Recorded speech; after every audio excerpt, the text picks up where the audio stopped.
Mereka bukan saintis, bukan menteri, bukan juga jurutera yang merancang laluan angin. Tetapi mereka punya pena yang lebih tajam dari suhu yang membakar.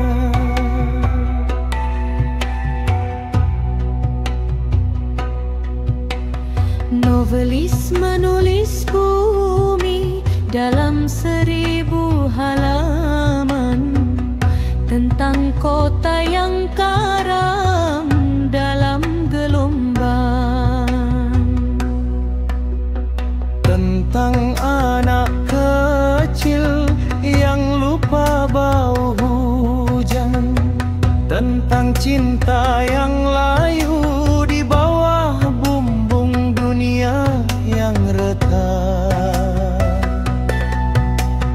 Cerpenis menangkap detik kecil seekor burung yang hilang arah, seekor ikan yang mati sebelum ditangkap, seorang ayah yang membakar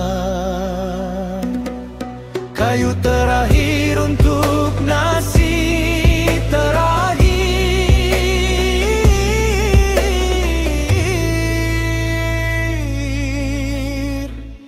dan penyair. penyair. Mereka menulis suhu seperti menulis kehilangan. Mereka membisikkan kepada dunia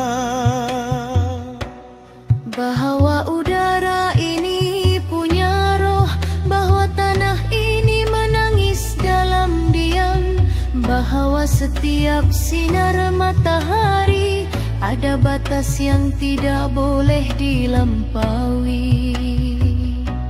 Sastrawan bukan hanya tukang cerita, mereka penjara